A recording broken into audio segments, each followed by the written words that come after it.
शंकराचार्य पर वो आपको घेर रहे थे, अभिमुक्तेश्वरानंद पर, अब आप उनको घेर रहे हैं। वो शंकराचार्य में तो स्वरूपानंद जी जो दो पीठों के शंकराचार्य थे, उनकी गिरफ्तारी की गई थी। किसने की थी? मुलायम सिंह यादव ने की थी। अभिमुक्तेश्वरानंद पर डंडे किसने बरसाए थे? अखिलेश यादव ने बरसाए थे। सरयू के रक्त को लाल किसने किया था?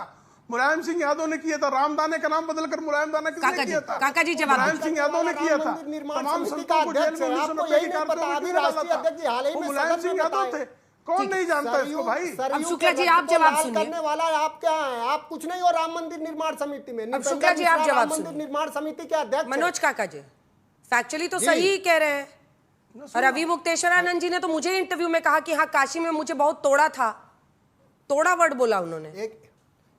अच्छा ठीक है, उन्होंने कहा था। उन्होंने ये भी कहा होगा कई मंचों पर, और आपके ही रिपोर्टर को कहा कि समाजवादी पार्टी ने खेद प्रकट किया है। ये भी कहा कब ऐसा इस देश में हुआ इतिहास में युगों युगों से कि कोई शंकराचार्य बिना स्नान किए सरकार के तांडव से लौट के चला गया हो? कब ऐसा हुआ कि वहां जो छोटे छोटे बटुक थे उनकी चोटियां तक खींची गई, और जो चोटी रखने वाले लोग उन चोटियां खींचने वालों का बचाव कर रहे हैं? यह हद बात है। कब ऐसा हुआ कि शंकराचार्य से इस देश में किसी मुख्यमंत्री ने सर्टिफिकेट मांगा? इन सब बातों का जवाब देना चाहिए। कब ऐसा हुआ इस देश में कि मंदिरों को तोड़वा दिया गया? कब ऐसा हुआ कि मंदिर को तोड़वाने को ही सांस्कृतिक उत्थान बताया गया?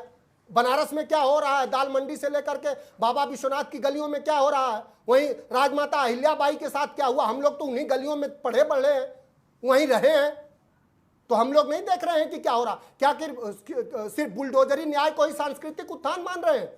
देश के प्रधानमंत्री और उत्तर प्रदेश के मुख्यमंत्री, और जिसको प्रधानमंत्री सष्टांग कर रहे हैं उसको उत्तर प्रदेश के मुख्यमंत्री कह रहे हैं कि आप सर्टिफिकेट दिखाओ। उनसे कोई सर्टिफिकेट मांग रहा है कि आप योगी होने का सर्टिफिकेट दिखाओ। जिन लोगों के नेता सदन से लेके सड़क तक कहीं सर्टिफिकेट नहीं दिखा पाए, फर्जी सर्टिफिकेट के माध्यम से राजनीति करते हैं, सर्टिफिकेट मांगने वालों को जेल भिजवा देते हैं, वो संतों से सर्टिफिकेट मांग रहे हैं। ये किसने किया उत्तर प्रदेश में? इन सब बातों का जवाब देना चाहिए। और वो तो स्वामी अवमुक्तेश्वरानंद जी स्वयं बता रहे हैं कि उनके साथ किस तरह का व्यवहार हुआ।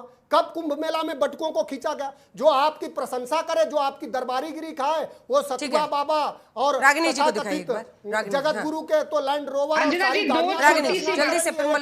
को उल्टे भगा। छोटी सी बात कहना चाहती हूँ। सबसे पहली बात तो प्रेम शुक्ला जी ने कहा कि आप सन्यासी हो चुके हैं योगी आदित्यनाथ जी, इसलिए सभी धर्म उनमें सभी जातियां समाहित हो गई हैं। तो ये 2019 की बात है। दलितों के यहाँ खाना खाने गए थे, उन्हें साबुन दिया गया था। पहले उनसे कहा गया था नहा धो लीजिए और फिर योगी जी आएंगे आपके घर में खाना खाएंगे। उसके बाद भी कई बार हमने देखा कि दलितों के घर जाते हैं, पत्तल पे खाना खा लेते हैं, उनके बर्तनों को हाथ भी नहीं लगाते। ये किस तरीके की सारी जातियां समाहित हो रही हैं, और किस तरीके के क्षत्रिय होने का घमंड उनमें या योगी होने का घमंड उनमें नहीं है, ये बात आप जरूर बताइएगा। और मैं दूसरी बात पर भी जल्दी से मैं बोल देना चाहती हूँ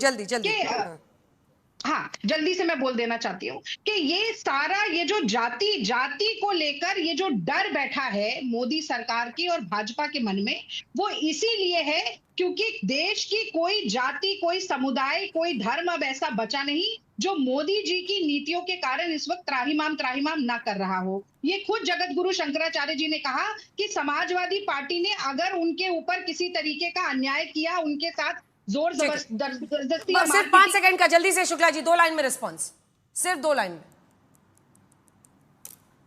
जल्दी। समझ में नहीं है कहना क्या चाह रहे हैं। ईसाइयों जो राम को नकारते हैं, जो कहते हैं राम काल्पनिक है, जो भारत के संतों पर हमला करते हैं, वो क्या बातें करना चाहते हैं?